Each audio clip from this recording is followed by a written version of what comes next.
Olá, irmãos, graça e paz esteja convosco. Vamos meditar hoje na palavra de Deus, que se encontra no livro de Hebreus capítulo 4 versículo 1 ao 16. Mas antes, se você gosta da palavra de Deus, procura algo para edificar a fé, ajude o canal a crescer, e propagar para mais pessoas o Evangelho de Deus. Curta o canal, curta o vídeo. Se de alguma forma nosso vídeo te ajudou, compartilhe com nós. Aqui você não será julgado, mas encontrará irmãos que estão orando e torcendo por você. Junte-se a nós, adote uma vida em oração, ajude o próximo, seja o sal da terra. Do versículo 1 em diante diz assim: temamos, pois, que, porventura, deixada a promessa de entrar no seu repouso, pareça que algum de vos fica para trás. Porque também a nós foram pregadas as boas novas, como a eles, mas a palavra da pregação nada lhes aproveitou, porquanto não estava misturada com a fé naqueles que a ouviram. Porque nós, os que temos crido, entramos no repouso, tal como disse: assim jurei na minha ira que não entrarão no meu repouso, embora as suas obras estivessem acabadas desde a fundação do mundo. Porque em certo lugar disse assim do dia sétimo: e repousou Deus de todas as suas obras no sétimo dia. E outra vez neste lugar: não entrarão no meu repouso. Visto, pois, que resta que alguns entrem nele, e que aqueles a quem primeiro foram pregadas as boas novas não entraram por causa da desobediência, determina outra vez um certo dia, hoje, dizendo por Davi, muito tempo depois, como está dito: hoje, se ouvirdes a sua voz, não endureçais os vossos corações. Porque, se Josué lhes houvesse dado repouso, não falaria, depois disso, de outro dia. Portanto, resta ainda um repouso para o povo de Deus. Porque aquele que entrou no seu repouso, ele próprio repousou de suas obras, como Deus das suas. Procuremos, pois, entrar naquele repouso, para que ninguém caia no mesmo exemplo de desobediência. Porque a palavra de Deus é viva e eficaz, e mais penetrante do que espada alguma de dois gumes, e penetra até a divisão da alma e do espírito, e das juntas e médulas, e é apta para discernir os pensamentos e intenções do coração. E não há criatura alguma encoberta diante dele. Antes todas as coisas estão nuas e patentes aos olhos daquele com quem temos de tratar. Visto que temos um grande sumo sacerdote, Jesus, Filho de Deus, que penetrou nos céus, retenhamos firmemente a nossa confissão. Porque não temos um sumo sacerdote que não possa compadecer-se das nossas fraquezas, porém, um que, como nós, em tudo foi tentado, mas sem pecado. Cheguemos, pois, com confiança ao trono da graça, para que possamos alcançar misericórdia e achar graça, a fim de sermos ajudados em tempo oportuno. Vamos dar uma ênfase ao versículo 13, 14, 15 e o versículo 16. Vou repeti-los.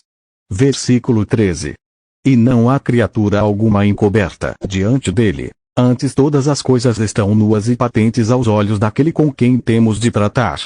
Nesse versículo a palavra deixa claro que não há nada encoberto aos olhos do nosso Senhor. Todas as coisas e tudo o que fazemos Deus sabe, Ele conhece nosso interior, nosso agir, nossa forma de pensar e de se comportar, conhece nossas fraquezas, e conhece a nós mesmos melhor que qualquer um.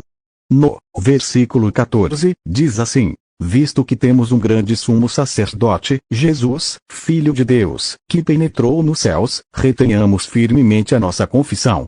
Antes, o povo de Deus precisava se dirigir até um sacerdote, para que o mesmo fizesse expiação dos nossos pecados, mas hoje isso não é necessário, visto que Cristo morreu por nós, e esse ato fez com que o véu do templo fosse rasgado, fazendo assim que todos tivessem acesso livre ao Pai, por intermédio de Cristo e do Espírito Santo. Versículo 15, diz assim: porque não temos um sumo sacerdote que não possa compadecer-se das nossas fraquezas, porém, um que, como nós, em tudo foi tentado, mas sem pecado.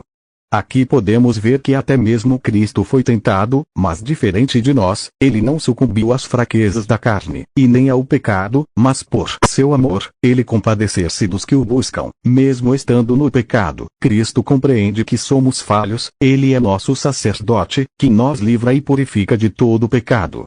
O versículo 16, diz assim: cheguemos, pois, com confiança ao trono da graça, para que possamos alcançar misericórdia e achar graça, a fim de sermos ajudados em tempo oportuno.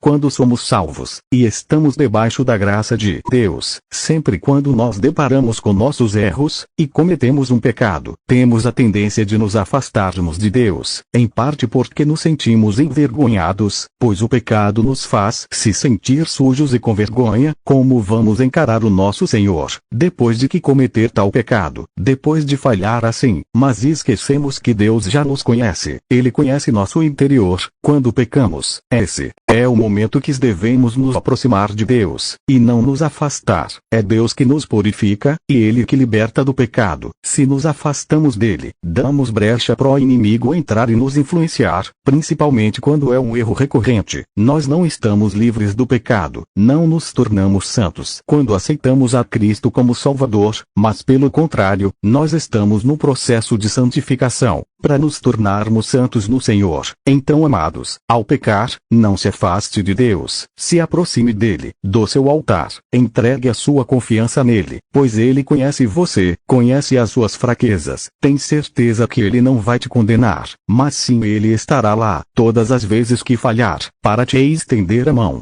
Deus é o seu refúgio, e Ele quem te protege, e te sustenta com sua forte mão. Portanto, se pecar, não se afaste de Deus, se aproxime dele, com orações, com confiança em Deus, Ele vai te ajudar. O pecado nos deixa sujos, mas temos um Senhor que nos lava do pecado.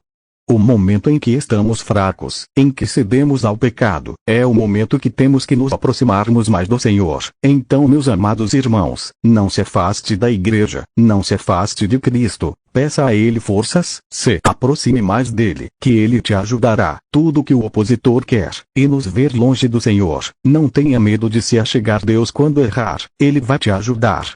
Bom, essa é a palavra que Deus trouxe ao meu coração hoje. Espero que de alguma forma ela possa te ajudar. Não esqueça, irmãos, curta o vídeo e compartilhe. Vamos propagar a palavra.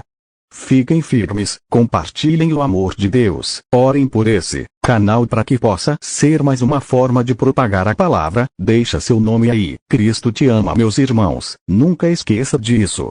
Até a próxima, graça e paz.